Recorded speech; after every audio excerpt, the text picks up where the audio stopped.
finals even. Finals. Hello, everyone.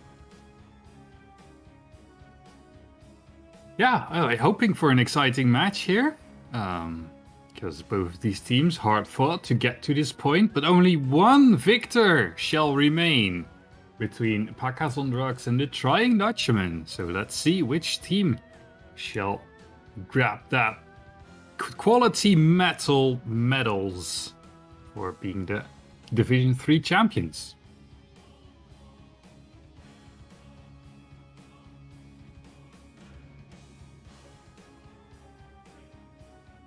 Yes, it's starting off, because it's hot outside, we're starting off cold on Alterac Pass, chosen by the Trying Dutchman. As a Dutchman myself, I can attest it is very, very, very hot outside.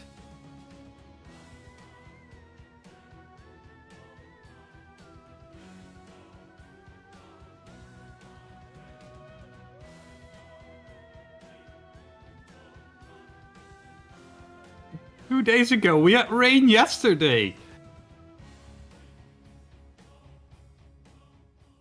Damn it.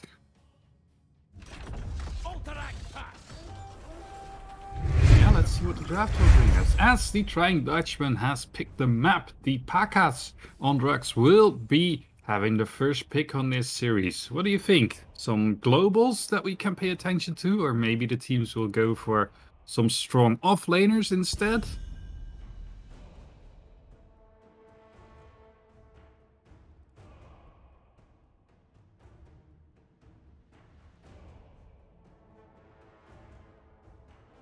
I mean, isn't every map a Hogger map?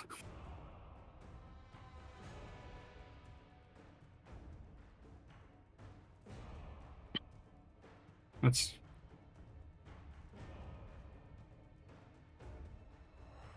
Yep.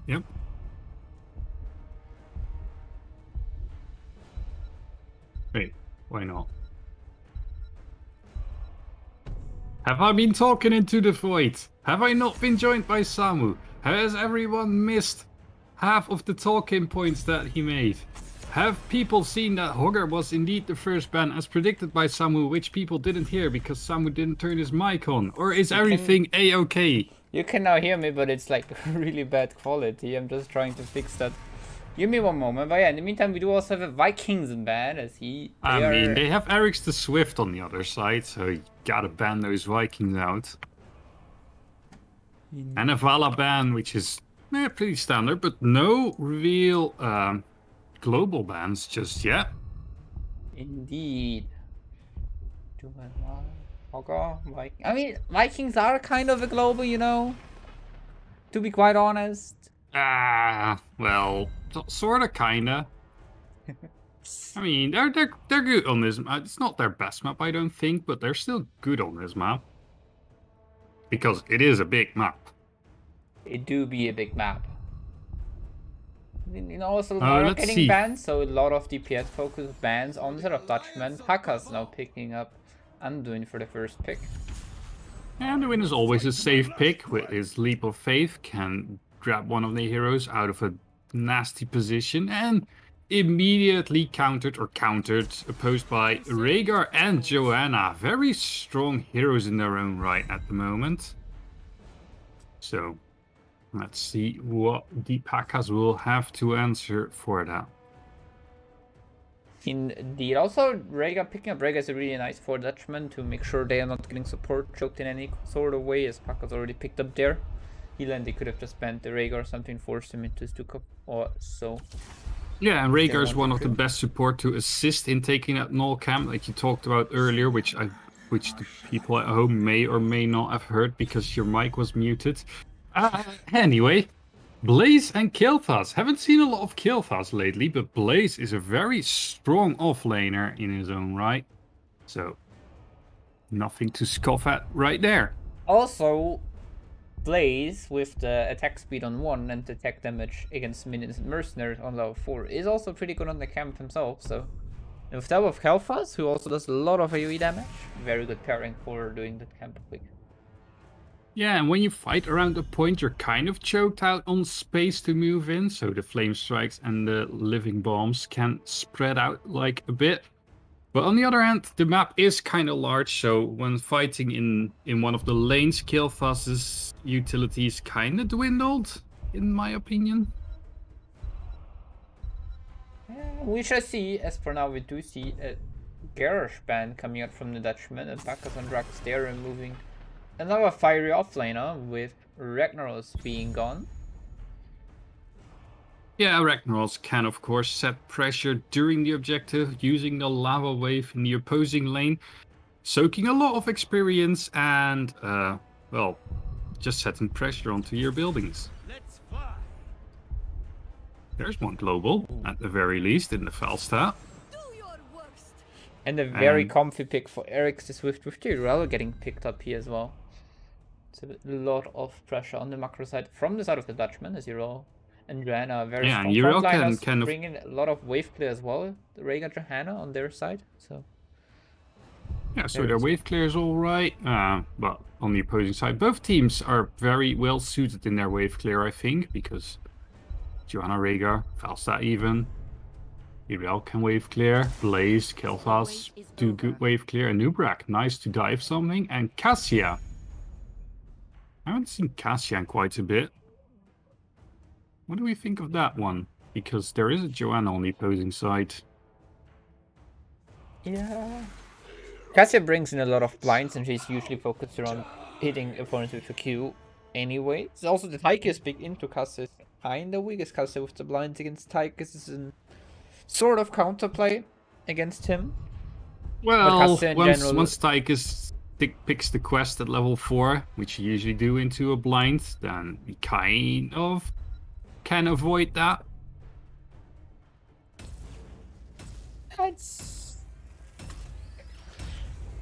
Especially Cassia is recently taking a little bit more of a take again. I've seen her a few more times already in the past few days, so it's not too surprising to see her come in. So, well, like I said, I've been on vacation for 2 weeks, so I don't know what happened in the last 2 weeks to make that happen. But yeah, if she had an uptick, that's for sure nice. Okay, she got patched. Oh wait, never mind. Let's join the game. Let's do that. Let's introduce our team, shall we? On the left side, in the blue, we have Pacas on drugs with Cryon playing Blaze, Ja on Nubrak, Tigo on Cassia, Jibby on Anduin, and Alapakaman on Killfuzz. And on the right side in the reds, we do have the trying Dutchman with Pluck, the sub from the Frost Mage on Titus, Eric the Swift playing Euro Slimp on Postad, Hunter O on Rhaegar, and Keffi on his Johanna. Well, both teams crashing down the middle, as you should. Let's see if they want to brawl or not, because there is a stacking Falstad on the right side, so maybe the red team wants to fight a little bit. But it looks like they're both a little bit apprehensive. Ooh, stacking Qs on Cassia. So not going for auto attack. Yeah, pretty standard for Cassia. Just stack up those Qs, get the poke damage going. Oh, Anub is going on to the Euro. Euro taking a lot of damage. Drops really low, down to 300 HP. But it's Euro. She's fine. That's a little bit low to drop in the early game. Might have to take a little sip from that fountain before heading off into the lane. Both teams now splitting up, sending heroes into all 3 lanes. And the red team already having that Rhaegar near the camp. And Anduin in the opposing side. Anduin will have a little bit more trouble than a Rhaegar, but he's joined by the Cassia. Yeah. Cassia and... I mean, not the best camp clear, but it's better than nothing, I would say. In the meantime, the lanes the red team will have a way better camp clear with that lightning shield and the Falstad instead of Cassia and Anduin. That will take a little bit longer. Jojo, compared to Anu, can clear waves pretty fast, so she already rotated halfway down to bot lane to just help the Tykas if needed. Okay, but let's see where these camps crash in the mid lane, because if the towers can help in clearing that camp, I don't think it'll be the case. Nope, no tower help this time. But if you can stop the mercenary camp right before your towers, that helps like a tremendous bit in clearing it out.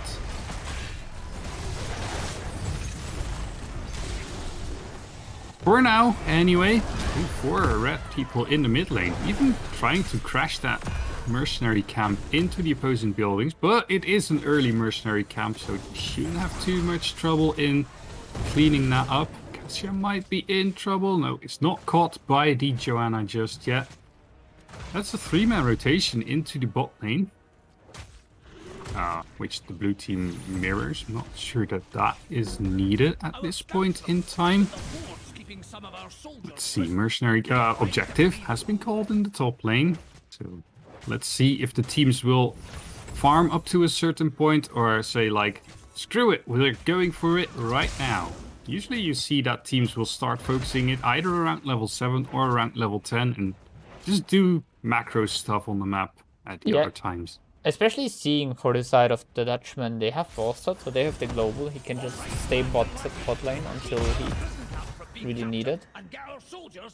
Yeah, so maybe the red team wants to set pressure on this objective as soon as possible to force that Cassia to rotate over while the Falstad stays in the bot lane using that global to join the fight a little bit later.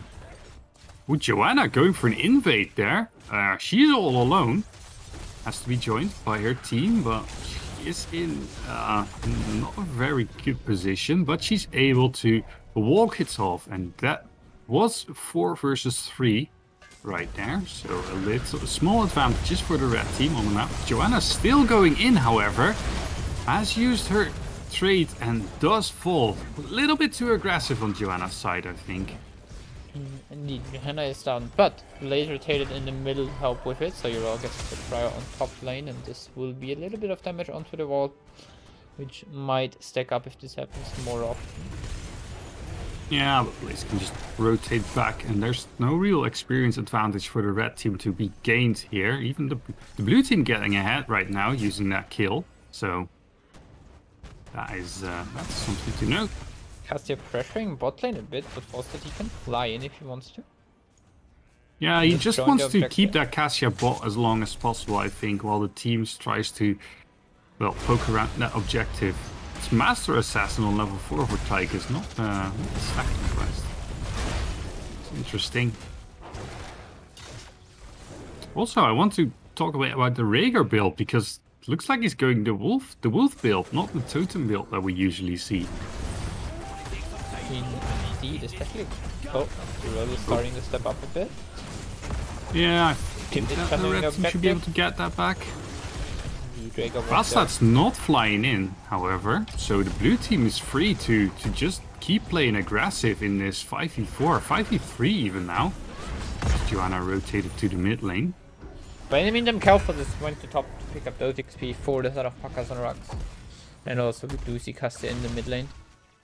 Fair enough. And Falstad's just crashing into the bottom lane wall. This should maybe catapult the red team into level 10 a little bit earlier than the blue team. Indeed. You can have the teams taking the camps on the right side. Dutchmen a bit faster again. Well, yeah, they just have the better heroes for that camp clear, so they will probably keep getting out quicker. Okay, both teams hitting level 10 right around the same time, but the red team is a little bit earlier, so is able to channel that point and grab it for now. Can they take hold of it, however, or will the blue team be able to grab it back? Ooh, Eric's Yrel putting the armor ultimate down, not going for the Ardent Defender this time. So he does real planning to fight around that point, and Cassia goes down right in front of the blue wall, not able to get the save with Pyroblast, being fired at the Yrel. Yrel does not care too much about that Pyroblast, and Blaze is in a spot of trouble. Use the bunker to stay safe, but does not find a point of escape and falls down. That's 2 for 0 in favor of the red team, and the first objective should be going over to them. Red team still on the chase, trying to get them down, but I think they should just back off for now. Indeed, the backing off. Blaze is about to respawn, but with those 2 kills, Flying Dutchman secured the objective. They will get ahead for now. We have Bloodlust on Rhaegar as well. Didn't even notice that.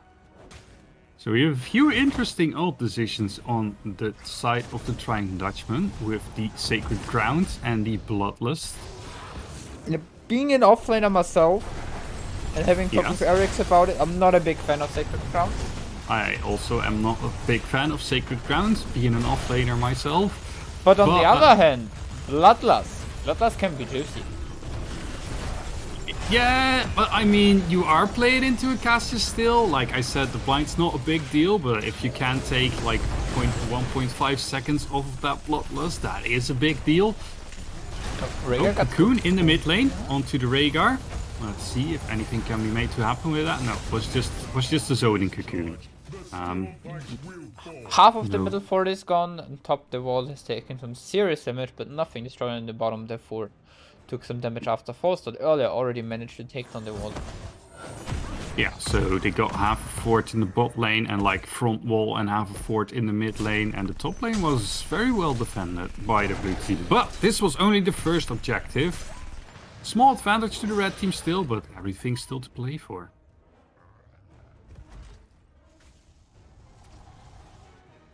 Let's go back to our macro games. Send heroes to all your lanes and grab your mercenary camps. Ooh, red team playing around the bottom boss, but the blue team sniffs it out. Checking it. Let's see, can they grab a kill? Nubrak drop in low, but is able to burrow out. The shield was still on a 3-second cooldown, so it's definitely not able to be used. The red team's still going for this boss. Anubrak did have his pool available, so did decide to take a sip on that, but can Falstad interrupt the blaze rotation is the question, because Falstad should be able to make his way earlier here. Sacred Ground has been dropped by the Rel, gaining that 50 armor whilst he stands in it and fights. Bloodlust has not been dropped. There's the Bloodlust. Let's go. Look at that Tyke shooting. However, Falstad was in the cocoon during all that, so did not grab the Bloodlust buff. And Rhaegar was pyroblasted. And that's 2 heroes dropped on the side of the red team. And the blue team takes the prize in that bottom lane boss. Yeah, you don't go for a boss like that, right? If the enemy team knows that it's up and there's no kills on the opposing side. I mean, taking bosses on Ultra Pass has become a very big part of the map actually, and just trading bosses in those moments. But if you see your opponents right next to you, you don't start the boss. If you don't get an unop kill, you just back off. You have the false, you have the globe, you just play the map at this point. But they forced the fight, and a really nice pyroblast onto that Rhaegar, securing the kill for Pacas on drugs. I think they thought they had the better boss control using that Sacred Ground and the Gust, but yeah, you just take too much that. This boss is very weak in that he can be killed very fast, but he's very strong in that he deals a lot of damage. So it's kind of a 6 versus 5, 6 versus 4 fight even, because one of the Falstad was in the cocoon and it took a lot of time to break him out.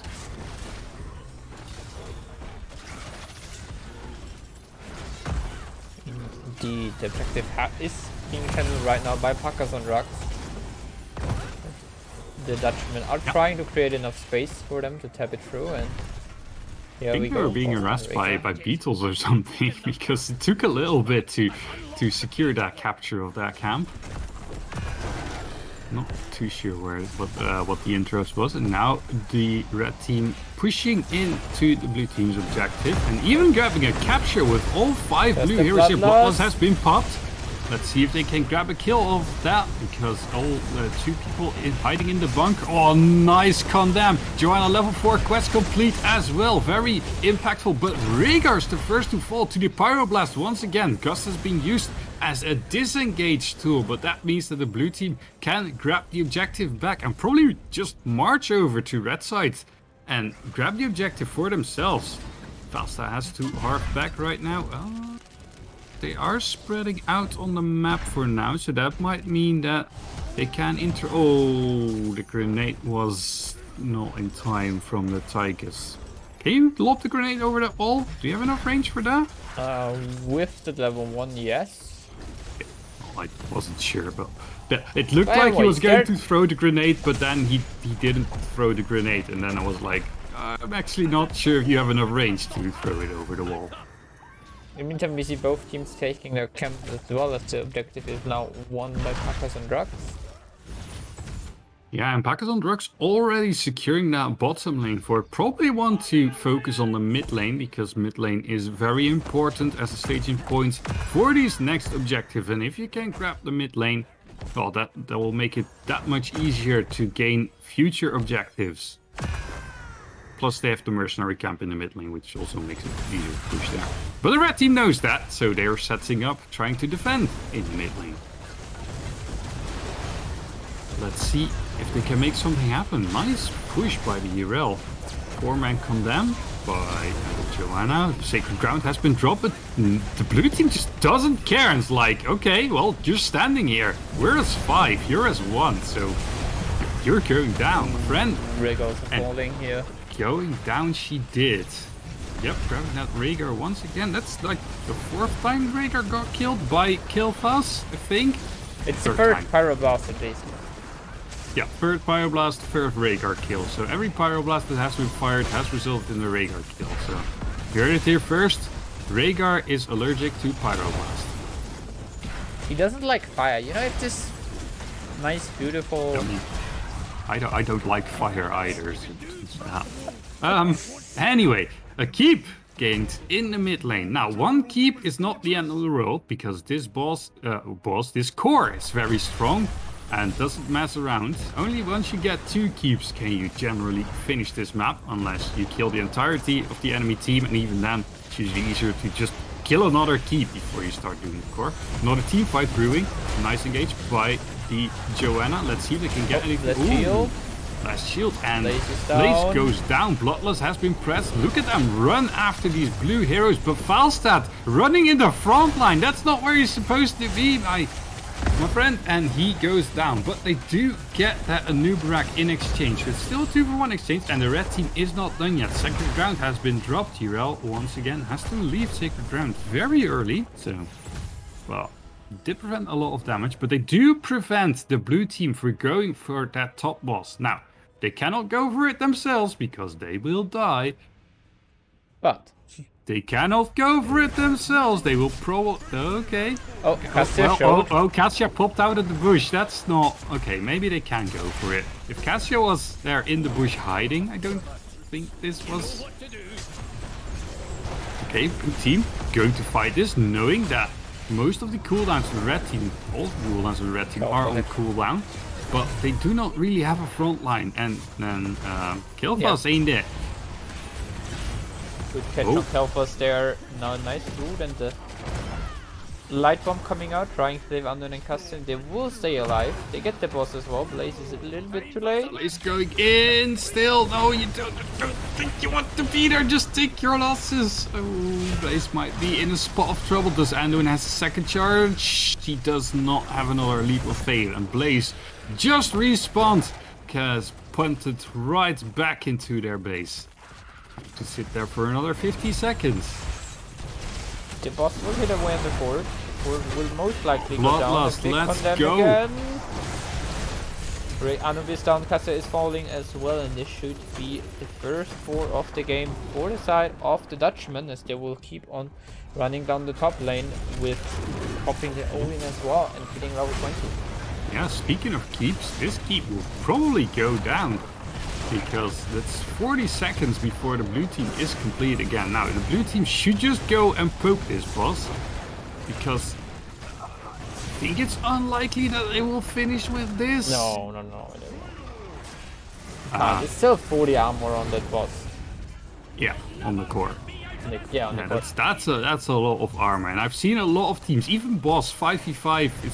It's just not happening. You're just not killing this core. Like, you'll damage the core, you'll damage it a lot, even if you commit to that push. But if you do not kill this core, it will regenerate, and the regenerating core goes back to full because that's what regenerating means.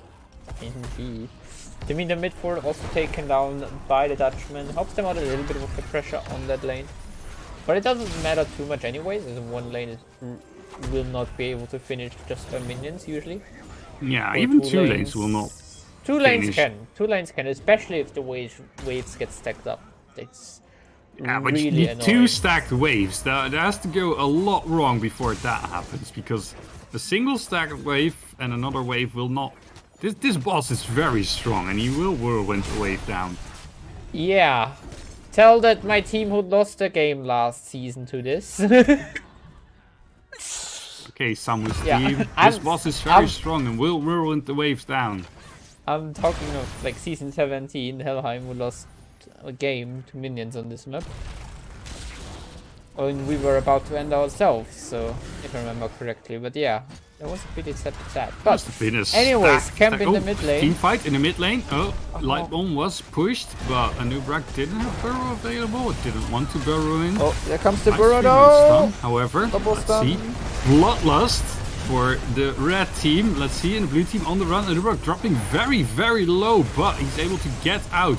No such luck for the Cassie, who's almost able to kill the Rhaegar, but instead they lose Joanna in the back line, or in the front line of the blue team. And, well, the 1-for-1 exchange so far. But that cost 4 ultimates for the red team and only 3 for the blue team. So the blue team might have a little bit of an advantage here if they want to try and go for this objective in the top lane. Indeed. Big wave crashing on the core against Pacas, but it's our truck, so we don't care. We don't really care about waves pressuring our core, no. Oh, yeah. Let's... There we go. Alright. In the meantime, they're trying to tap the objective for the side Pacas on the rock. Yeah, but it's not really happening because they're getting poked out. Maybe, and we can start the channel. Oh, Cocoon used on the Rhaegar and a nice stun on the Uriel. She's able to press her sacred ground, so that's 50 armor on the Uriel. Oh, not able to jump over the wall. Bunker has been pressed. Pyroblast. Aggroing the camp. Will the camp finish off the Rhaegar? No, Rhaegar is able to hotball to safety. But the blue team is able to finally channel that top lane objective, third objective of this game. In the meantime, within the bot lane, a huge stacked up for the Dutchmen, which might get some serious damage in the key. But for now, the objective going into the hands of Pacas and Rax would be huge for them. But Odin has been popped, the camp has been taken. This should give some more mid pressure, and now they are backing off on the side of Pacas and Rax. They do need to probably send someone to clear out that bottom lane, because that's a serious stack there. Oh, Blaze might be in a little bit of trouble. Oh, that was not a leap of faith you wanted to use right there. And the red team's able to channel the objective this time, and the blue team's just backing off. Will they not try and contest this? Oh, nope, they're going back in, just tapping for a bit, regaining their resources. Let's see if they can take it. Odin has run out. Let's see, Sacred Ground and Bloodlust has been popped, as is the Mighty Gust. So that's a lot of ultimates committed. Can they still stop this objective from going off? They are pausing it. Can they stop it? 0.4 seconds. Oh, it's still paused. 0.1 second. Oh, 0.1 second. They managed. They managed to not give over this objective, but they do need to play very aggressive now. They need to channel this objective for their own, or else it's all for naught. And Anubrak is very low on HP. Look at these waves in the bot lane. Half of the keep has been destroyed. The front wall in the mid lane has been destroyed. And the blue team has to back off to deal with it. But that means that the red team can take this third object. Oh, maybe. Kelfa's got a stall. This is not good enough. Nope, they got it. They got it. Just need to walk it. Oh, nice spread from the living moms. Look at this bot. No! The bot keep taking 2/3 of its health as damage. Middle lane, the wall is gone, so looks really good for the Dutchmen at the moment. Now let's see where they will put their attention for now. Looks like it will be this bot lane, and that will mean that this bot lane keep probably gone. Indeed, especially with the next wave already being there, being built up. You know, even the mid port also goes down. Mid lane, the cavalry is there first. Oh, the CC chain onto Johanna. She has no chance of Johanna escaping goes there. down. Bloodlust has been popped, and they are going aggressive on this keep, but it looks like they'll just, once again, a zoning Bloodlust to just use that movement speed to walk away, and the blue team is able to hold onto this mid lane keep, and those 20 arm. Oh god, our core is taking a lot of damage. This cavalry is jumping away at the core. Can they even save their core? Oh, red team's coming in as well. And it's not Red team's like, hey, wait, their core's dying. Let's go back in. Pacas on, Dutchmen winning game number 1. Well done by them. Yeah, that second armor shield got taken down, and then the cavalry arriving, suddenly that core took like massive amounts of damage, and then the red team just wrapped around and walked into the core and, well, finished the game. Indeed. Alright, looking at the maps. Taking a quick look at the talents, here's a few interesting choices. Yeah. Like the Rhaegar build was interesting in my opinion.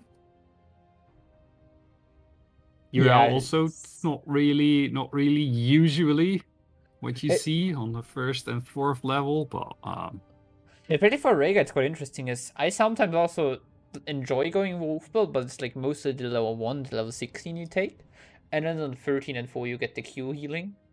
And for level 7, you get the cooldown reduction onto your cleanse, and therefore it's like still pretty viable. Also for Bloodlust, I still think the upgraded Bloodlust is one of the best talents on Rhaegar. It's quite interesting to not see that being upgraded.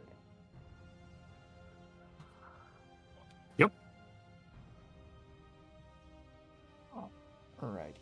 But yeah, looking onto the map screen back, we do have first pick chosen by Pacas and Rux.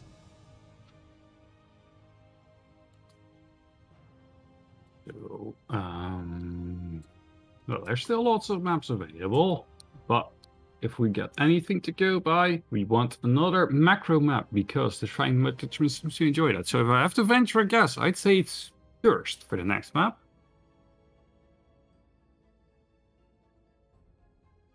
But maybe it's something else. Place your bets now. No, wait, no bets in. No bets yet.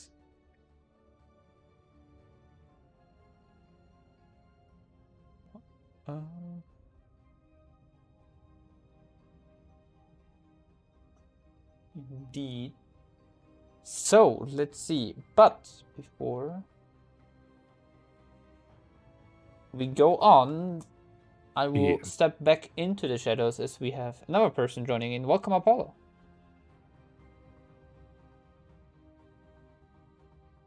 Oh, wait, you muted? Yes, I can't hear Apollo. You say that Apollo's here, but Apollo isn't here. He is indeed here. He's speaking on double mute though. Hey guys, there so we sorry go. for being late. I do have to apologize for that, but real life did kick in. And I do have to apologize that I'm gonna steal Samuel away from you guys. Like, we'll be missing his voice, yeah? Oh, well, it is what it is. We will make do with you instead. No, so glad you could join the stream instead. How you doing? Same here. Thank you so much. I'm doing pretty good. I just got my coffee. I just watched a really good game of HODS, that Division 3 final. And what a map that was, guys. The back and forth was insane. KT ending the map with maybe a little short of 50 globes. And the value from... We've seen some very interesting ults there. Some that we don't see every day. Art and Defender, we saw Pyroblast. And... you know, things clicked better for the trying Dutchmen, but by no means this was a one-sided game. Even the opposite. It was at some point the Pacas looked invincible, but then again a boss fight turned the game. It felt like this game was all about bosses. One boss turns the game, then the other boss does it again. Pretty nice. How are you guys though? Like, did expand that question. Yeah, doing all right, except that it's very, very hot still here, even with that rain that we had yesterday. So hoping for some more rain, actually. But the forecast says it will be a few days. I feel you, man. There is a thunderstorm outside, so I can't say. Yeah. Please hand it over. Give it here. It has hail though. Like it's a huge hail. Yeah, I don't care. Right give me rain. Give me all that. Yeah, I just want the sun to be maybe not like that, but anyway, it's nice. Yeah. Though on the other hand, buying climate control forecasting is just, you know, air conditioned unit is so good. Yeah. Yeah, well, I do have a fan, which is muted, which is not on right now because the mic will probably pick it up. But the fan will return once the stream is done. Nice. Nice. Well, so we can say that you are very hot from game of number 1, no? Yeah, luckily it was Altrack Pass, so that gave a little bit of chills. But Indeed it did. no. Now, what are we doing for the next one? I'm a bit late, so... Yeah, like I think, if I had to venture a guess, because the Trying Dutchman can choose, I think we will be going for another macro map, and I think it will be either Garden of Terror or Cursed Hollow, maybe Dragonshire. But if I have to venture a guess, I'd say it's Cursed Hollow next. Let's see if you're right. We are in Match Lounge. Which times 1, and I am right. So it is Cursed Hollow, picked by the Trying Dutchman. But the big Plenty map is still open. That could have been it. Love it. What? Which map? The one with the plants. I always forget. Oh yeah, Garden. That would have been my second guess, but Cursed still open, so that's a little bit more like Outtrack Pass than Garden is, because Garden has a lot more mercenaries that you have to pay attention to, which they were actually all right in. So think about that. Maybe it should have been Garden. Anyway, either will do, and Cursed Hollow will be the first map. And for those of you wondering, the Trying Dutchmen are currently running 100% on Cursed Hollow, where this is over 3 games, 2 picked by them, 1 picked by versus them. Meanwhile, for the Pacas, it is 6 again out of 3 games. It is 66%, which means 2 wins, 1 losses on Cursed Hollow. And after game number 1, do you expect seeing something reappearing? Maybe a Fausta, maybe a Joanna again. Joanna finishing her level 4 in a losing fight. I think it was a very big win condition that later in the game proved to tilt a little bit towards the side of the Trying Dutchman. What do you think? Yeah, that 80% slow, it's just like a stun really, because you can still press your abilities, but you can't really move anywhere, so it's way easier to land all your skill shots on a hero which cannot move. Yeah, I call it the budget mosh. Mosh, yeah. I mean, I'll take that for $1. Yeah. All right, I do not want to play. Let's see. Everyone here? Yeah, looks like it. All right. So, Cursed Hollow, we might see a fast out again. We might see a bit more focus on the global characters. I did miss the bans from the previous game. Was there a Brightwing ban? No, there was no Brightwing ban. There was a Hogger ban, and there was a Vikings ban. So I'm guessing that we will see those bans again. On the other hand, those were both bans from Pacas, and maybe Pacas want to switch it up a bit. Maybe ban that Joanna out instead of, I don't know, the Hogger maybe. Perhaps this map though is big for Diablo. I think both teams run pretty good Diablos. I do need to check their hero stats, but yeah, like if you ban the Joanna, you open slots for Muradin, for Diablo. Right now, Muradin and Diablo both in a very good spot. You will leave again, maybe Iran open, so it is gonna be a struggle, even if you ban Joanna. So I would not expect a target into the tanks, target bans into tanks. Well, let's see. See, might be wrong. Yeah, I do think that Joanna was very impactful, though. But who knows? We shall see.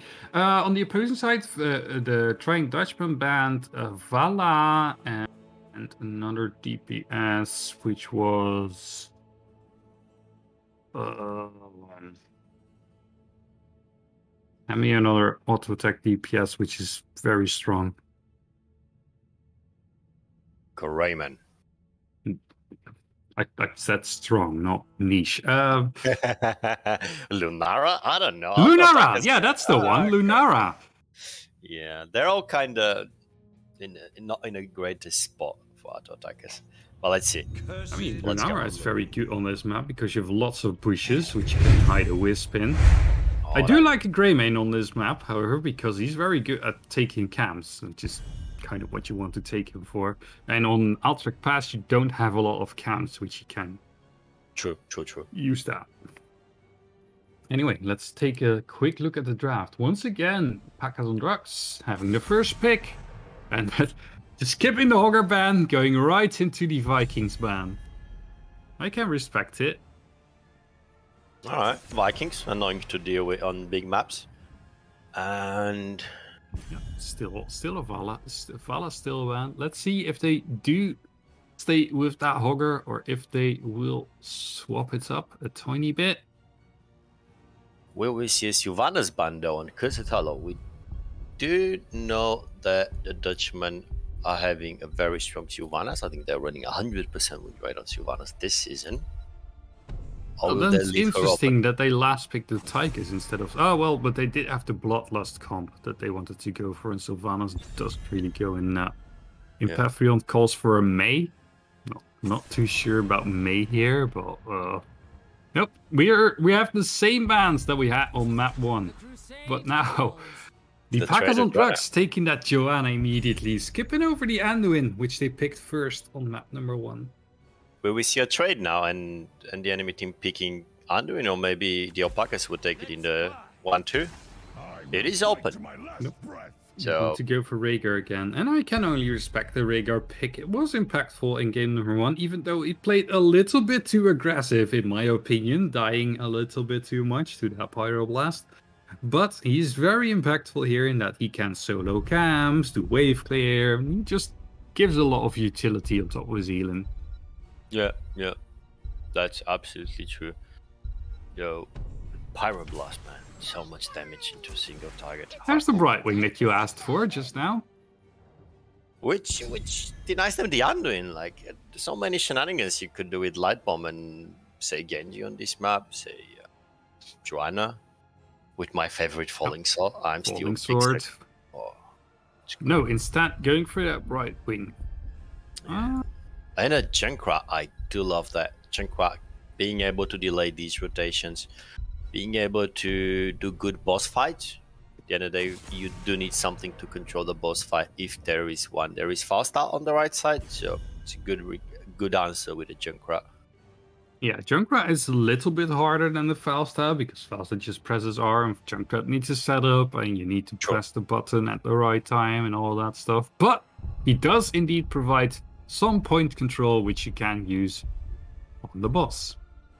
And then we see a Hanzo ban, so no good scatter arrows expected in this game.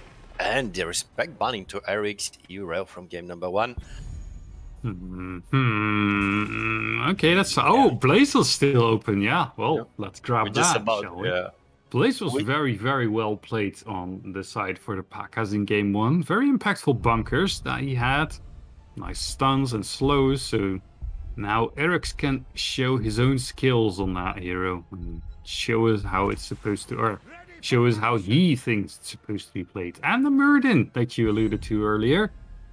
So there's the front line for the Trained Dutchman. I think we should expect something like the Hacker here. Like, there is no many picks left on the offlane. Unless you want to opt into an offlane Joanna and pick something fat like a Diablo, which can work on this map. It is a Tychus. And Cryon Leoric. Alright. Let's see how the engage would go for the Alpacas. Leoric, Joanna do have issues engaging. They don't have a lot of engage power. They have every 60 seconds a way to engage. If you fail that, it's kind of awkward. But let's see how it goes. This is a level 20 map on the other hand, and level 20 in Tom. Yeah, but their 60-second engages are very, very strong. So even if you do not have them available all the... Oh, there's the Greymane as well. Yeah. That's... Okay.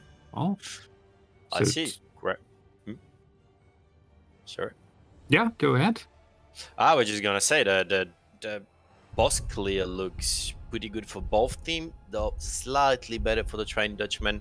They did log that Meridian, which right now is in such a good spot, such a good map for him as well. So many places to jump from unexpectedly.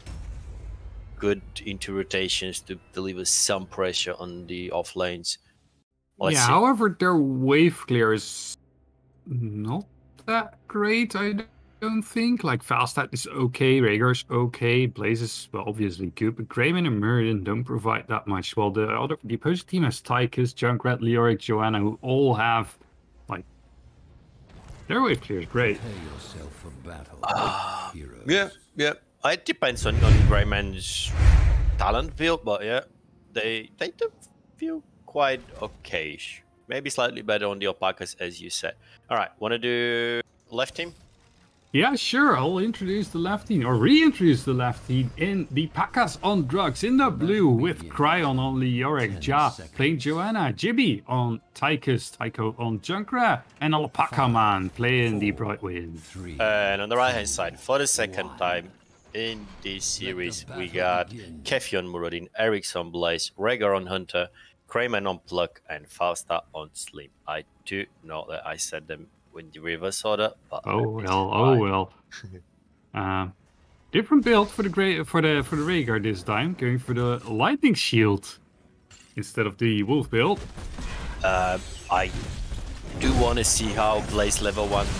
Oh, Rhaegar going in. Now it's not engaged. There's going to be a lot of damage. Is there a grenade?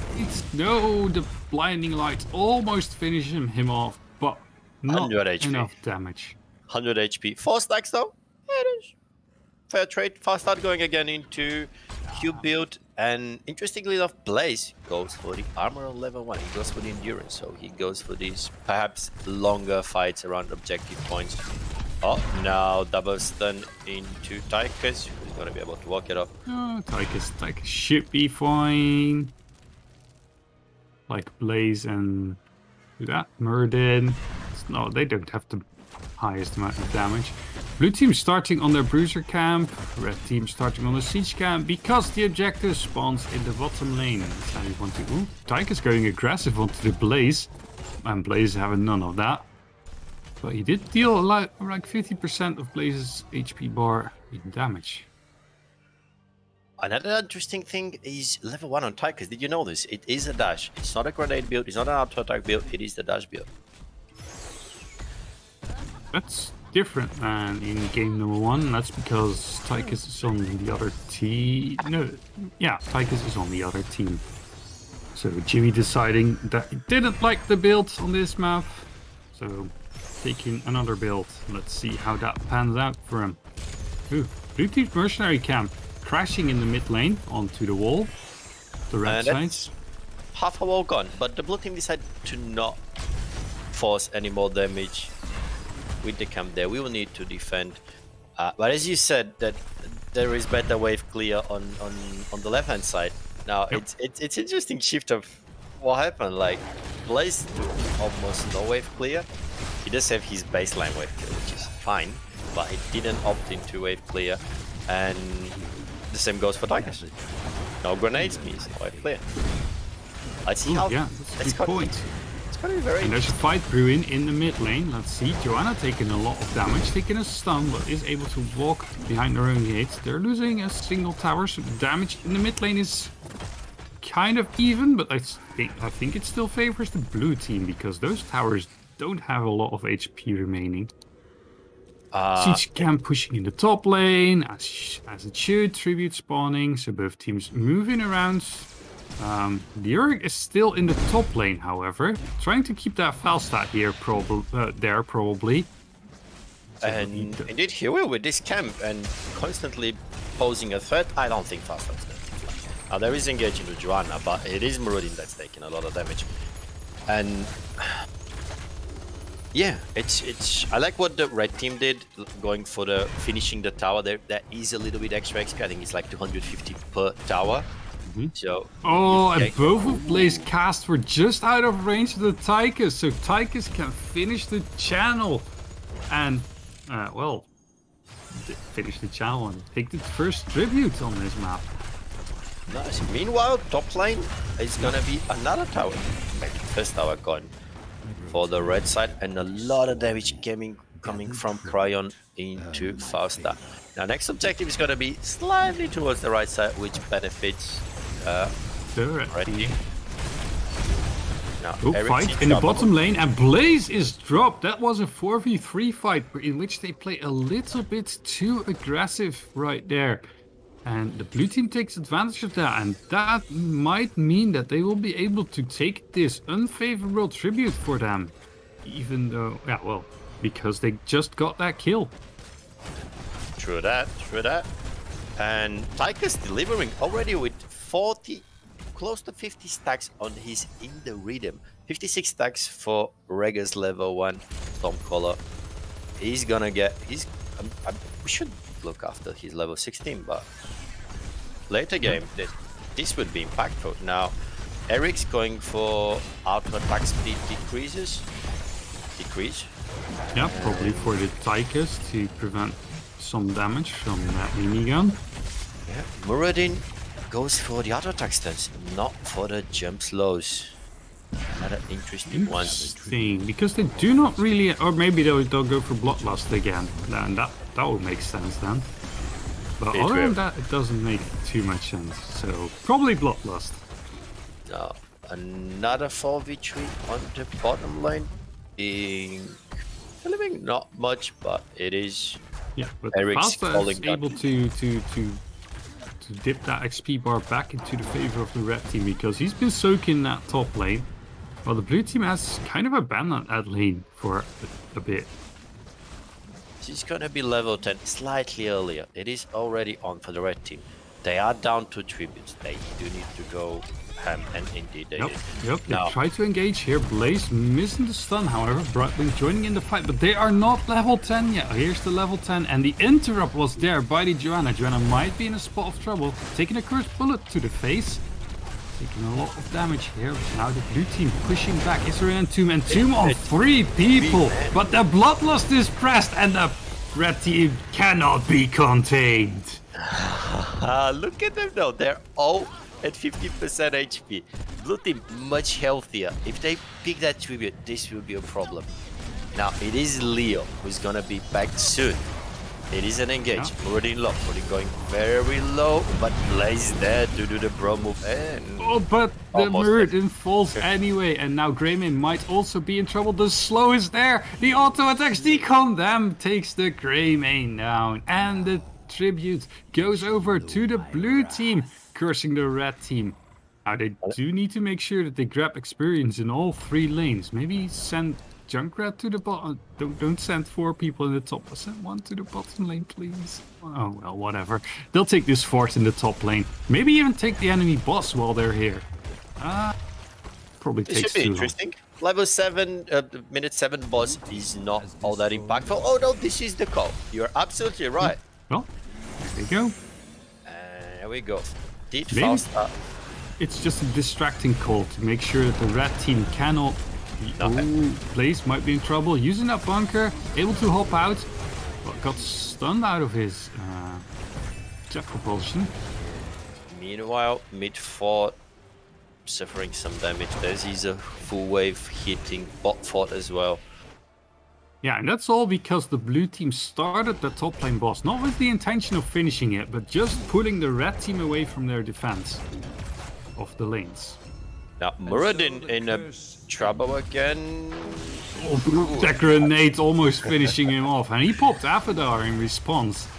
Maybe expecting a second grenade to come in, which would have finished him off, to be fair.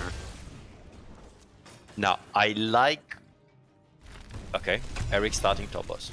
I was gonna say I like the move of blue team deciding to take top 4 and delaying any potential win condition top. Yeah, they should be aware that the enemy team is on that boss, and they should have not taken the time with that bruiser camp, I don't think, because that delays them quite a bit. And their boss clear is not as good as the red team's boss clear, because the red team now highways it to the bottom lane boss. They will be in time to prevent this capture for the blue team. Did you notice that the red team hit level 13 first? Like, this was some very good soaking during the objective phase from them. I mean, the blue team didn't soak anything during that curse, so the red team was the only team that got any experience. Ooh, Blast Shield just missing that Muradin. But no, the blue team got literally 0 experience during that curse phase. So that's where the red team got that experience lead from. Top fort will fall, same stance for bot fort. Yep. And at the end of this phase, we're gonna see the Dutchmen in a bit of a tighter spot, if we may say, running it with just... I think the blue team should leave this boss to its own and just rotate over to the mid fort, take that mid fort down, make sure that the red team has no safe spots, but instead they are escorting this boss still. It is healthy. Maybe they're looking for what? They're looking for enhancing their win condition. Usually on Cursed, you see a huge percentage of the games. Oh, already going low. Won by your boss lane. Yeah, that's fair enough, and they can now rotate over to the mid lane, take it out, I guess. They're not interested. Oh, it's a little bit higher than I thought it was. I still think they could have taken that. Anyway, they decide not to risk it, and which is also fine call to make. No. Both teams having a big buffer. Are they gonna fully commit? Brightwings he already popped before the fight. They are gonna think the blue team wants to play this very, very slow right now because they have catapults pressing in the bottom lane once that builds up, and this also is an unfavorable tribute for them. So they don't even need this tribute because it's 0-0 on the tribute score. Mercenaries in the top lane, catapults in the bot lane. I would love to see someone pushing a little bit top, because this will grant them the objective, but the camp is doing that by itself. Yep, and now Plug is going to get to deal with it. And now the blue team sees that, and now they can go aggressive. There is the fast armor. It's gonna be it is a point for the blue team. Yeah, and this game will probably out of the second curse if they can grab it. Ooh, Leoric went very, very aggressive. Might have to press Entomb to stop the red team from engaging on him, but the red team decides to stop that engage on their own. And the blue team gets the mid fort for basically free. Did you see that bush right underneath the bruiser camp? This I hate this bush because it does take damage from the fort. If you're there and this is not your fault, obviously, this is the enemy fault. If you engage from there, you get hit by the fort. Oh, and yeah. That bush is just in range of the fort, so be careful. Yeah, Leo managed to survive, and that's gonna be level 16 for the red team, which we've seen multiple times them having that level advantage before objective. It didn't pan out so far, but they do have the big shields coming from Breaker now. It is... Yeah, and I don't think the blue team will be able to grab level 16 before this tribute hits, or even during this tribute, because it still takes a little bit... Oh, that was a huge wave in the bot lane. Maybe that wave will get it for them. Yep, it does. So now they're both 16. Still have to interrupt. Which Brightwing can do. Interesting. And level now they 16... need to wait for Junkrat to get here. Level 16 Joanna can poke for very long. She does get the healing from her ease.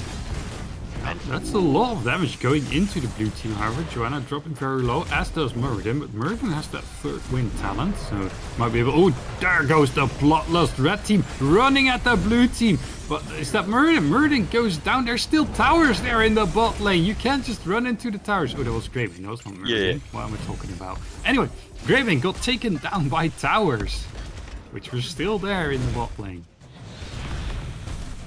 And once again, the red team were countered so well by the Pacas, who did manage to delay until they took their level 16. They did manage to secure a kill. It was a very disjointed fight. It was two fights at the same time. It was Blaze and Muradin fighting more towards the mid lane, and then there was Greymane, Fausta, and Rega going for around bot fort, which eventually the bot tower was the thing that secured the Greymane kill. And the red team starting this boss. I'm not sure why, because Greymane's not here. So, well, they got like 10% before that Greymane finally arrives. And now they will probably get the rest. But they are, once again, quicker than the blue team in grabbing this boss. So maybe they will make the rotation this time to see if they can stop the blue team from taking this boss. Because this boss will very likely go for keep. Or at least it will go for keep. It will very likely get it as well. Leo's shoving the wave very deep. And he's being ballsy there. If there is a rotation that catches him, might be a problem. But there is not. He does have the vision. That's the big guy. He's fine. Now, I think the red team are gonna give it, protecting their bot keep. Although it looks like it's gonna fall. Yeah, they're in a bit of a bind right now because this tribute will once again give a curse over to the blue team. And now they have the boss barreling down. Now they can damage this boss before it starts wailing into their buildings, but their fort will not help them any. And the blue team is just rushing it down in the top lane. The boss might even try and go for this. Nah, it will not get this keep just yet. I don't think. Maybe? They're leaving it alone. Oh, no, they do need to finish it off because this keep's not firing. Oh. This keep is gone. Now the keep's gone. I think they decided better, I mean, bot is either gonna be at very low HP or it's gonna be gone. So better, you know, cut our losses. Oh, Eric though, with Eric going in aggressively, getting silenced, getting drained. Hit the shields though. Just to save him, can he survive? There is a bunker, he can go on the right side. And Riptide trying to grab him at the last second, but he was healed already, so there's that. And what do we have left? We have Odin and Bloodlust and Avatar to finish off this fight. This is level 19 versus level 18. This is a fight that the red team does want to take, because the next time they will have to fight, it will be level 20 for the blue team. And there's Bloodlust. Look at them running at the blue team once again. Here they go. Can they grab a kill? However, no, Bloodlust wore off. Blue team grabbing that cap. Having that spell armor is very, very impactful during a team fight. 20 spell armor, nothing to scoff at right there. And the red team just decides to back off for now, but the blue team does not give it to them. Popping that Odin, wanting this keep for themselves as well. Man, that's gonna be keep. Like, I think that's given, but that's gonna be level 20 in this fight. But the red team recognizes that. They're like, oh, if we fight, now is the time. And they cry on very low. And this is Leoric going down. And the red team pushing now. They want more kills. They want to be able to do something. And there is a stunning to Chakra. He does manage to survive. Joanna falls down. Muradin chases. You don't want to run away from Muradin. Muradin with the double stun. And then Mighty Gus taking out the Junkrat. Can they grab the Tigers as well? No, that's just that's a 3-4-0 exchange. Blue team overstaying their welcome a little bit too long before that level 20. We had to give it to the Dutchman, man. This engage was perfectly timed. 10 seconds later would have been too late. 10 seconds earlier might have been too early. They went back, popped the fountains, they did recharge a little bit after the big fight, and they even saved the keep. And now they're going for a keep. There is no boss in the next 1.5 minutes. Big stuff from Muradin for the Bloodlust, there you go. Yeah, look at that damage. Lyric falls here as well. Muradin might take a tumble here.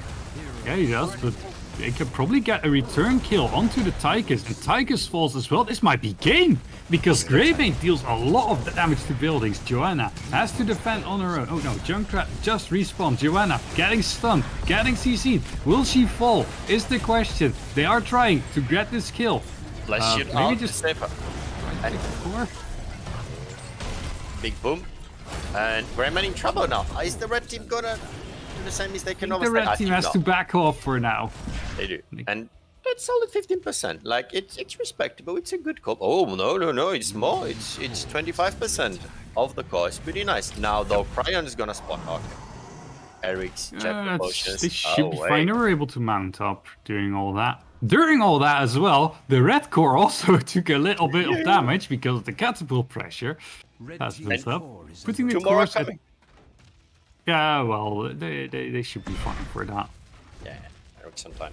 And bosses will be up in 10 seconds and 25 for the blue team.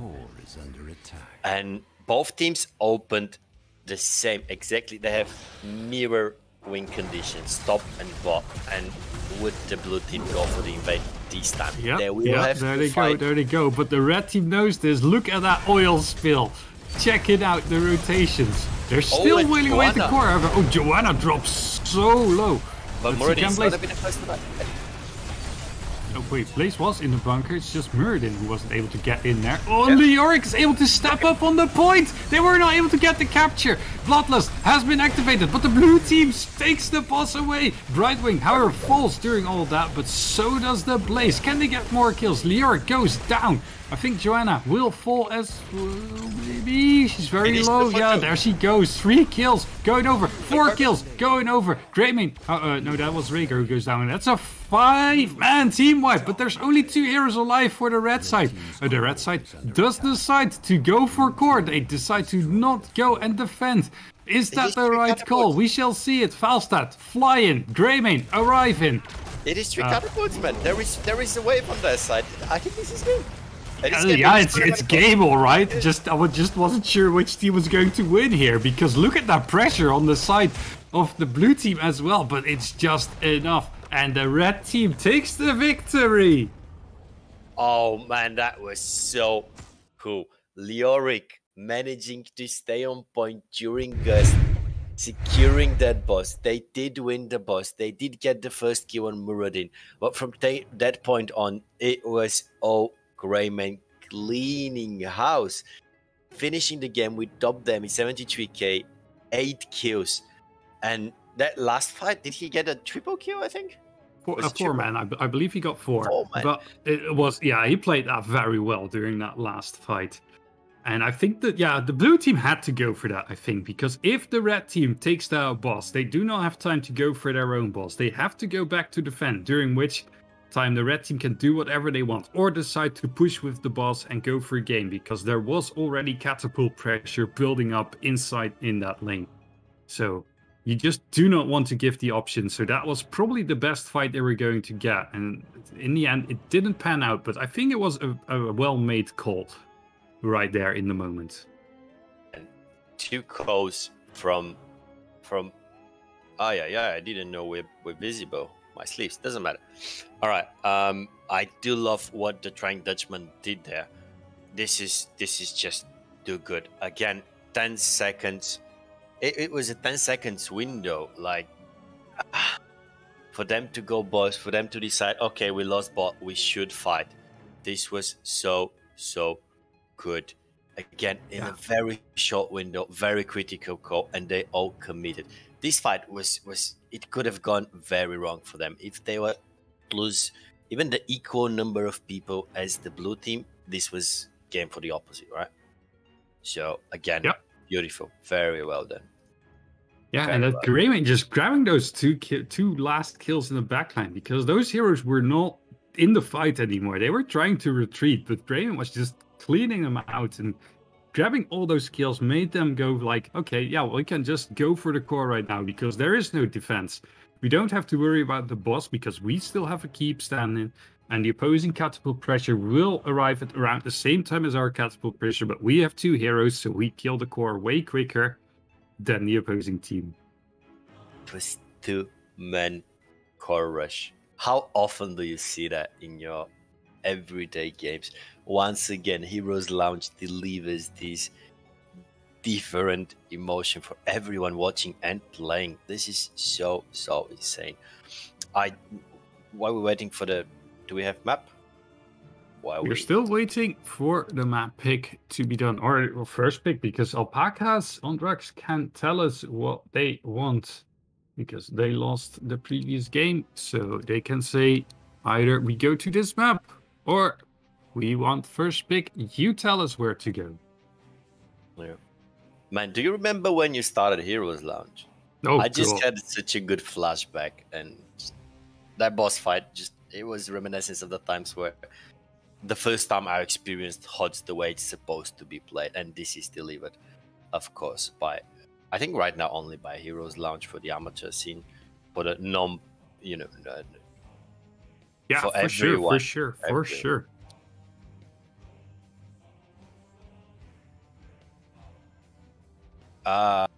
Someone did whisper something. I did not understand what it was, but I think it's something good. Nexus Gaming Series is there for NA people. All right, that's awesome for the NA people. Like them having a ways to play HOTS properly. It's also pretty cool. Like again, I'm sorry for bubbling, but that boss fight just got my feelings up. And yeah, that was a very well orchestrated, not orchestrated, but well played team fight there. Yeah, beautifully executed. So many cool plays in this window of, what is it, 20-30 seconds? So many things happen. And if this makes you feel stuff, don't forget to use !sign up to sign up yourself for the next series, for the next season of Heroes Lounge. Do that.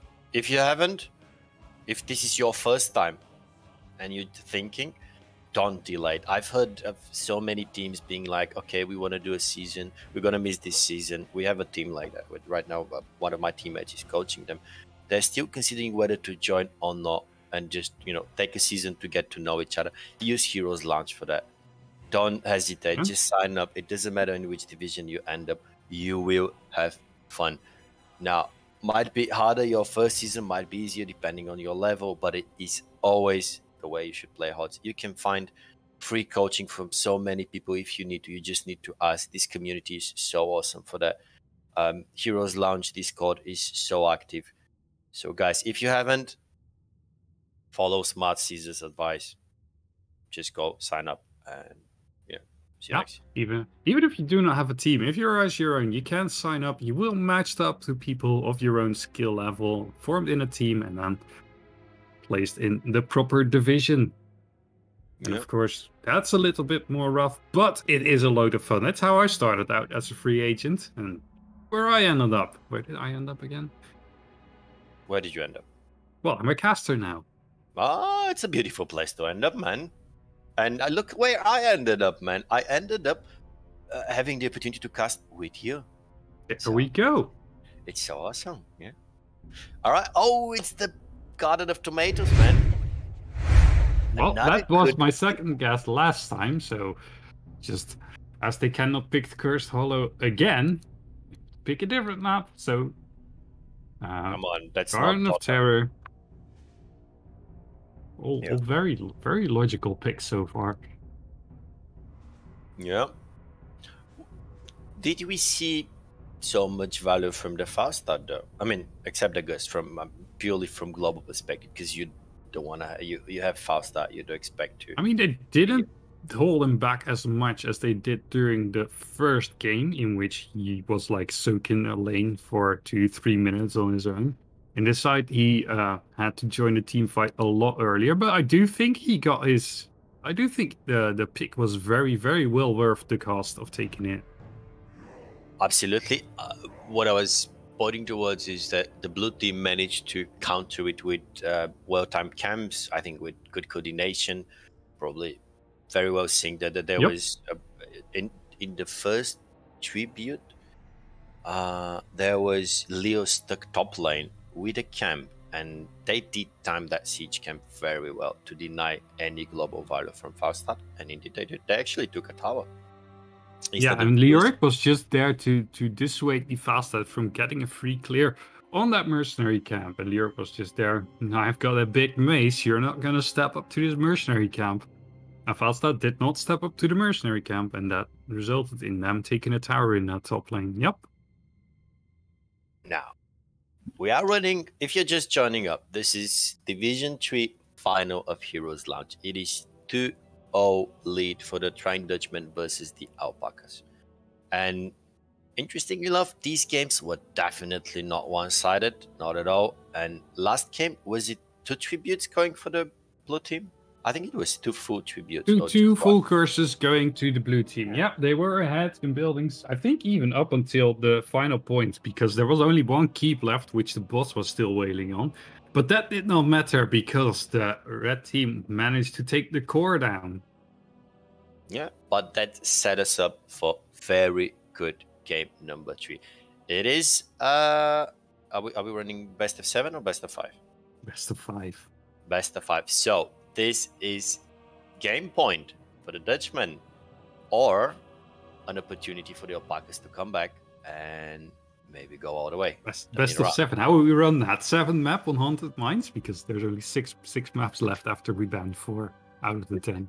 I did miss the initial bans. I'm sorry. Oh, yeah, you did miss that. Okay. Yeah, we haven't casted together so long for you to know that I'm really bad at math during casting. Otherwise, fair enough. Yeah, so, you know. But yeah, Game 7, Haunted Mines. You heard it here first. Can it? Oh, this could have been good. This could have been good. All right. Yasu, thanks for the raid. That is appreciated.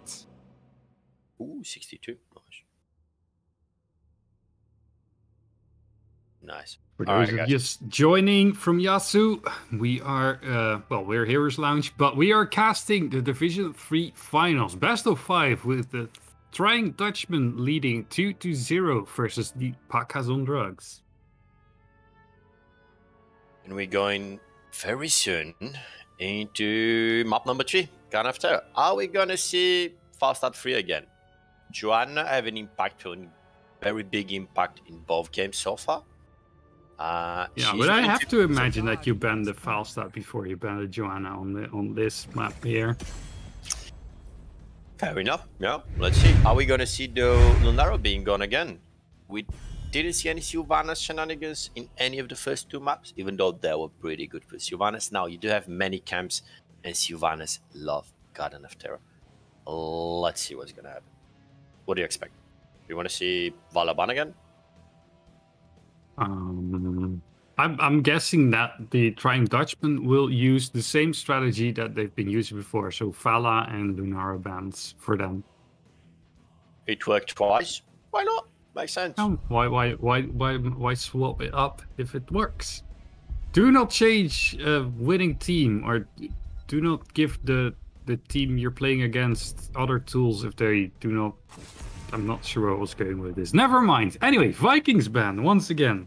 Once again, man, I guess they have a very good Vikings player. I did play twice versus the Dutchmen this season. We did not encounter them, but if we did, we would have known. It does look scary. They just don't want Eric's the Swift to play with Eric's the Swift. I don't like Vikings too much on this map, if I have to be fair, because the tribute is just too important and Vikings is a little bit weak when fighting for those points. Like, yeah, you can soak wall that, but you cannot really clear out the mercenary camps that the opposing team is sending into you, so that takes a lot of value away from your Vikings. True. You do have to give early game. You do need to give probably 2 objectives. And same bans as on the previous map. Well, absolutely mirrored. First pick. I want to see what they take in the 1-2. It's going to be Faster and Anduin. It's going to be... It is the Joanna again. Safe first pick, doesn't show too much, gives you ways to delay the objective, it gives you wave clear. Oh, pretty good. Yes, fair enough. It has worked out so far. And, well, Rhaegar once again. No surprise there. Probably Falstad. Yep, there we go. Not much to be saying about it right now, because it's just the same rotation that we've had for, well, the past game, actually, because the first map, it was a little bit different, but quite the same in the end. Now, Bloodlust 1-2, right? It did 1-2 maps for them. Yeah. How do you counter it? Usually Gust. What other options do you have? Maybe Brightwing goes into the alternative level 10, not the Blink, but the Big Slush. The Emerald Wind? Thank you, Mr. Wiseman. That's correct, yes. To the Emerald Wind, or what else can you do? Like Stukov, just slapping everyone. Hanzo? Stukov has a Gust at home, I guess, but they do go for the Brightwing and the Hanzo this time. So those scatter arrows will be used to interrupt that tribute. And there's the Leoric ban. Falstad does not want to deal with Leoric in the off lane again. Again, he was like, I have a Gust, man. What's going on? Why my Gust doesn't work? And now you get a respect ban for that. You counter Gust, you get banned. I mean, you have to imagine that the Trying Dutchman will go for Blaze here because that has worked out quite well for them as well. What do we have left again? Oh, well, I was thinking, yeah, they're going to pick it. But there was one more ban left for the Pacas. So Pacas says no to Blaze.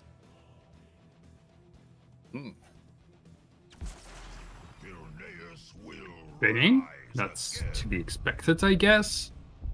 With the 3 camps, which you have to take basically off cooldown. Kind of the same draft that we had the previous map. What was their final pick again? Blaze. Oh yeah, Blaze. That's just banned. Yeah. Maybe the Haka can work here. But the blue team might think that as well and take the Haka for themselves. Heroes open again. And do you want to give Eric hero again? I don't think you do. Yeah, but do you have a URL player of your own? Ooh, I don't know if I like the Sonya. The Sylvanas, however, I can get behind. Sonya's Sonya's weak at the moment. She feels weak at the moment. There are games where she's absolutely vulnerable, and there are games that you don't see how fast she dies. And I was never a big fan of Leap. Now with the enhanced W build, she did become stronger. I'm a big sucker for rough Sonya. Okay, well, I do not play Chen, so I did not see this pick coming. But I am excited to see this pick, how it will be played, because the Drunk Panda joined the fray.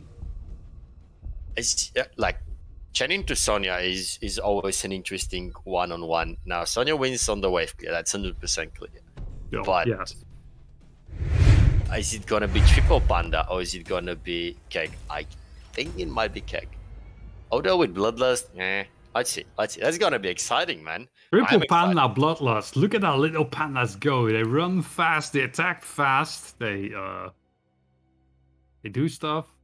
And they're cute. I think that's the worst thing. They're cute. You want to hug them. You don't want to run away from them. That's the big problem. Don't know about that one, Chief. But anyway, let's introduce, reintroduce our teams, because this might be game. This might be match. Because the Trying Dutchmen are ahead. On the left side, in the blue, they're very much down. They need to win this to stay in this. It is Pacas on drugs with Cryon on Sonya, Chibi playing Hanzo, Ja on Joanna, Alpaca Man on Brightwing, and Taigo playing Sylvanas.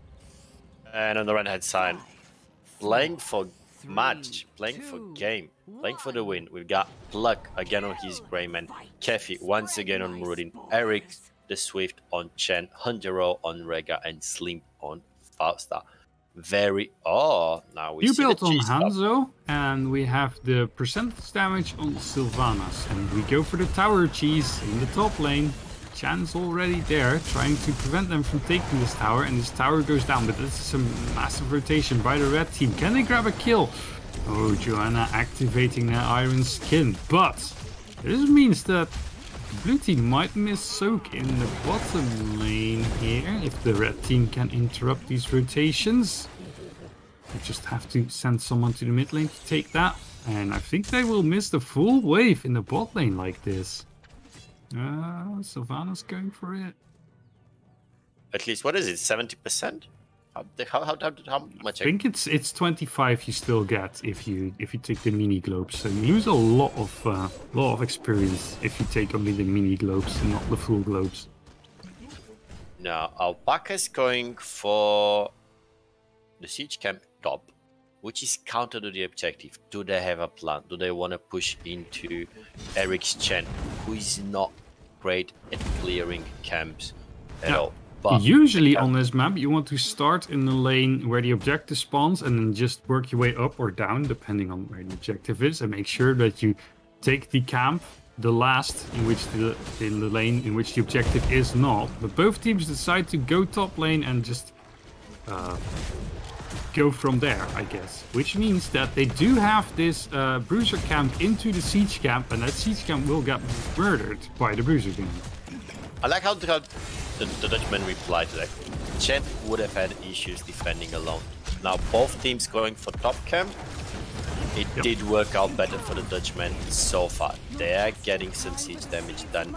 And what is Sylvanas keeps doing camps, like there is no enhanced push. Muradin though denies absolutely mid camp. I like what Muradin did here. Single-handedly, he didn't need anyone else to just get some value mid, get a prior on the camp clear.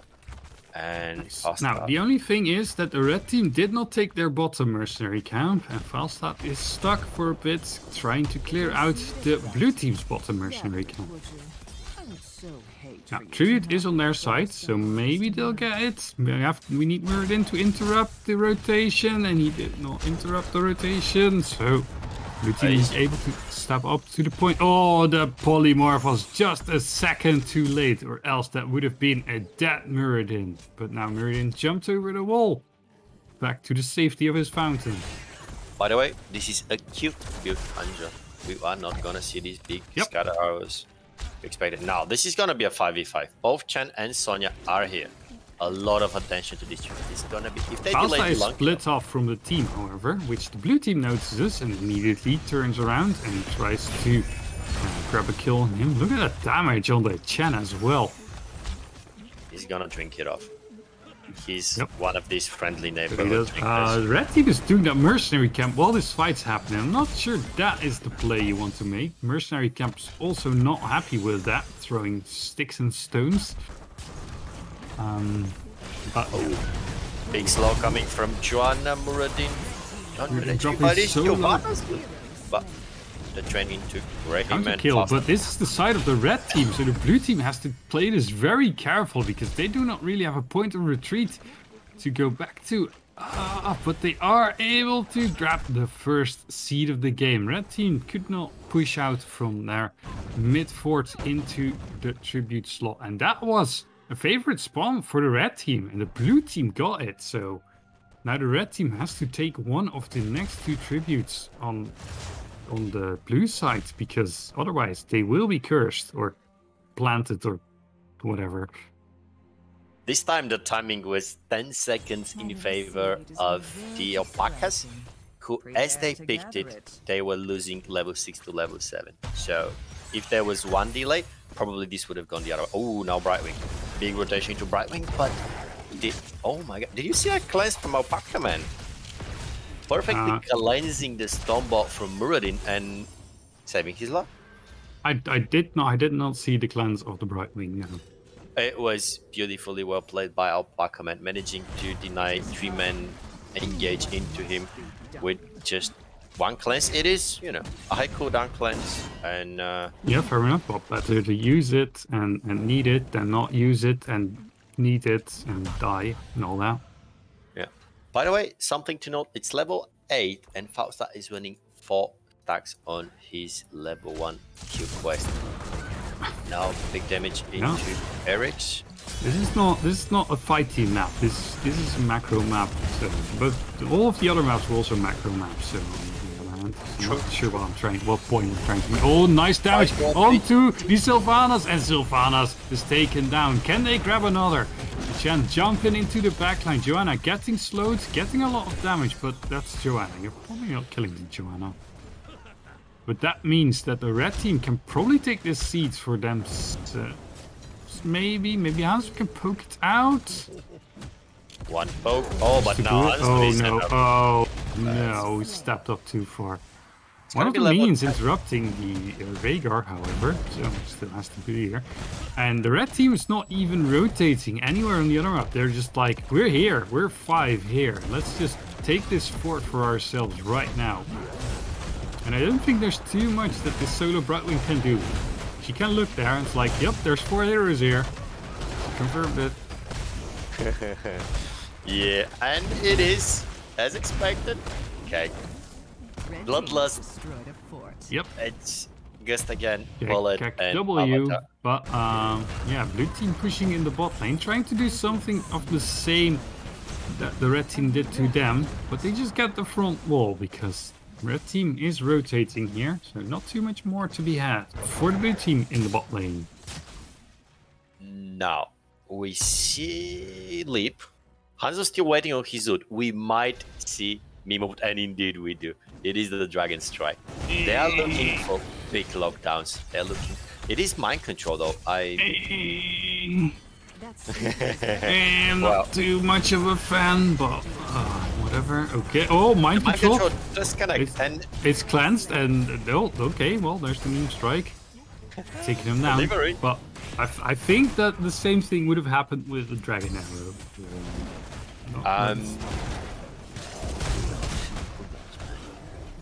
We'll never know.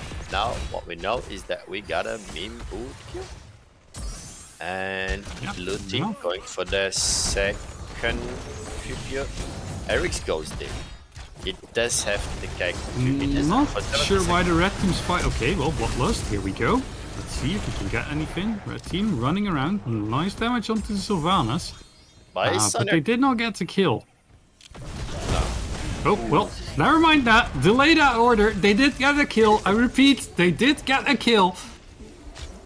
Aye. The CC chain on Joanna was just too long, too strong. She couldn't even press her D.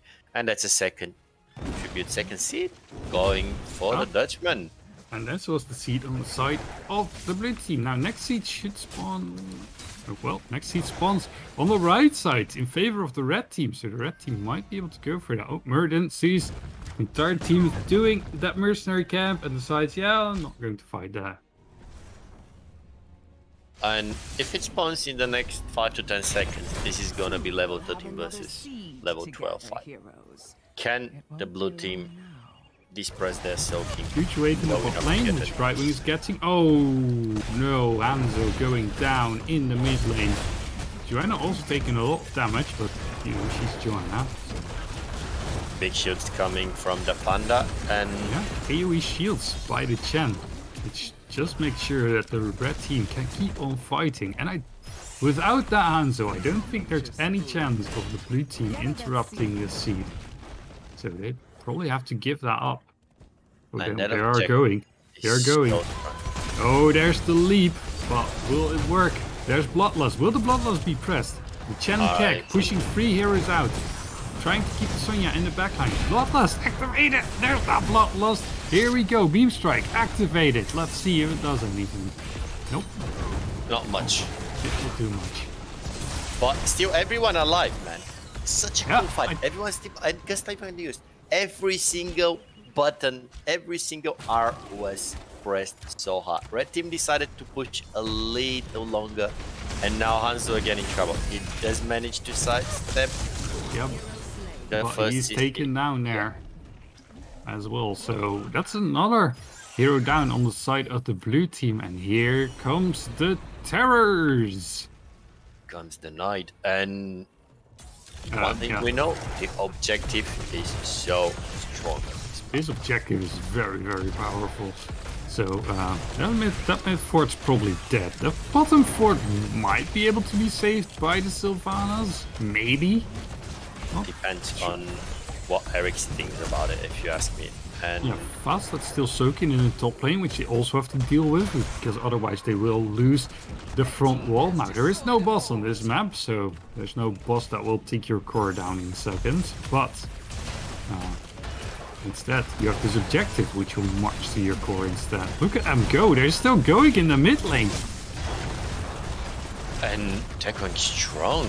Blue team trying to defend. Big they're just fighting under the keep of the blue team. Here comes Meme Strike. Not very effective. Anyway. It was more of a zoning, I think, and it did deliver a bit of zoning. Like, maybe this is what I would like to think that, big tenders from outside. I think this was what saved the keep, at least what stopped the aggressive push. Now, level 16 versus level 15, which means red team are just having a free rush onto the enemy side camps and not touching theirs. Are they gonna use their level 16 to take bot fort? They are indeed. Murden jumping over the wall, trying to catch someone off guard, landing a stun onto the Hanzo. Bloodlust has been pressed. Let's see, can they grab anything? Mind control has been used onto the Rhaegar, but Rhaegar is still alive, using a wolf bite to leap out of the battle. Hanzo's still in trouble. Hanzo! Still alive? Alive! He's still alive! How Pacman manages to save his Hanzo, who's... Oh, but... Oh, well... Joanna getting Joanna's sniped over the wall by Rayman. Once again, luck on his Rayman delivering the kills. And that play... Ooh, but now our Pacman in trouble. And that's gonna be a dead bribing. And that's staggered death, not level 16. And can they play the game? They could go for gore here if they so choose. I would also respect it if they would go back here, but no, they're just going for the mid keep. No, oh, if they can get the Sylvanas, game's over. The 4-man leap though, but now that leap's Kek onto Sonya. Sonya being pressed into her own keep. She does not like that, and they get another kill. But they cannot. Can they not finish this keep off in the mid lane? Versus 3, they could have, but they decide to go not risk it, which I respect. Grab all the resources on the side of the blue team. Get their mercenary camps, so make sure that the opponents don't have it, and just wait for level 20, I guess. And level 20 is gonna be probably a keep. It's gonna be probably even a core rush. Like otherwise, why would you delay this push, having the number advantage for so long? I think they want level 20. They don't want to risk it. They know how game number 2 ended. They know the Pacas have it in themselves to turn this series. So they decide, alright, let's not give them any chances. We want to play Gust. This is our very good win condition. Let's go for it. And now... Blue team going for an invade. Greyman might be in trouble. Greyman is... If there is a blast shield... Whoa, the blast shield hits! Can they grab him? And Greyman goes down, but the rest of the red team is arriving. Leap used on the Greyman. They're fighting underneath this red fort. Sonya might be in trouble. Sonya goes down. Oh yeah, okay, there she goes. That took a little bit longer than I thought it would. And oh, Joanna's standing on the point. I'm not sure if that's the point you want to stand on right now, because your team's in trouble, Joanna. Okay, Joanna goes down. Sylvanas goes down. Greyman's dead, so maybe these two heroes can still save the core. If he survives, maybe, but it's gonna be a Hanzo jumped into a precarious position. Oh no, oh, they're all dead. This is... Oh no, they have catapults to the top lane. This is serious, man. Oh no. Level 20. No. Well, Gust is in 15 seconds. Sonya alone would not be able to, even if she spawns, to deny that. And GG's are already out. And yeah, this is trying GG. Dutchmen taking Division 3 final for themselves in a very strong fashion. In 3-0, by no means this shows how the games went. Our Pacas did so good. Shout out to them. They did what they can. They performed very well, gave us some really nice games in this series. And fortunate for the red team, they win. Yeah, well tried by them, well tried. But in the end, the trying Dutchmen proved victorious in the series. Really nice. I did them getting their Greyman kill. This was, it could have gone very good for them. Though the control coming from the blue team, them arriving on time, gusting Sonya under towers, kegging the rest of the, splitting with keg the rest of the team. It was just too much for the Pacas to control. I love what the Pacas did. Pacas should have gone to invade. They did invade. They did hit their blast shield. They did manage to get their kill. But after that, it was just too hard. Maybe, again, 10 seconds, 5 seconds earlier, 2 seconds earlier, this could have gone the other way. It was the opportunity they were looking for. They seized it. Blue team replied very well. Red team replied very well. But that's when you are behind, you can't make riskier plays because you're already behind. What's the worst that can happen? You lose the game. Well, if the game goes the same way that it has been going, you will lose anyway. So sometimes you have to make those risky plays. And in the end, this one did not pan out. But yeah, it was a very nice try, because if it did work out, it could have catapulted them right back into the game. Yeah, GG's both teams. Yeah, I'm a bit sad that we didn't go for map number 4 and 5, but next time. Yeah. Division 3 winners. Congratulations to the Trying Dutchmen. Yep, GG's. Let's get the Trying Dutchman for an interview now. Okie doke. Hey guys. Yeah, well played. Well played to you all. How does Thank that you. feel? Pretty good. GG's guys. Insane series in game number 2. It did feel like you are struggling, but the end fight was honestly one of the best fights we've seen this season. Very well done by both teams. You end up being on top. And I have to ask, Bloodlust, I've played versus you a few times this season, and again, Bloodlust, man, everyone thinks this oath is underperforming, but you guys keep pulling it, and it keeps working. Good job. Good job, is all I can say. Thank you. Yeah, it's What all I'm very interested popular, in is what did the comms sound like during that final team fight on game 2? We never had any doubt. Keep on pushing, keep going. Yeah, that's what I want to hear. Yeah, we went into that, we saw them coming, and then Hunter just said, okay, this is the one that ends the game, and we just, yeah. I'm not sure how much structure there was in that fight, but we gave all that we had, and clearly ended up working. Any strategies behind the map picks that you went for? We thought we were better at macro than them, so we picked the macro maps. Fair enough. Fair enough. You did go for the almost the same comp game number 2 and game number 3. I love the keg. I have to say, it worked so well. But how did you decide to play Chen and not Irel? This interests me from purely draft perspective. For this map, big wave clear map, big camp clear map, and you went for Chen and you made it work. Like, good call, great call. I just wonder, how did you? Is it just Eric's being insane on his Chen? I think it was my call, and his win rate this season is really good on it, and it's really good into the Sonya. She can't do much into the Chen, and it's just so good into the team fights. Eric gets a lot of value from the Hekeks. Yeah, like you said, I was kind of split between Urel and Chen, but then Kathy made the call, and yep, I was fine with it. I can make it work on most maps. Indeed, you did. And yeah, guys, anything else you want to add? Any Shout outs, maybe?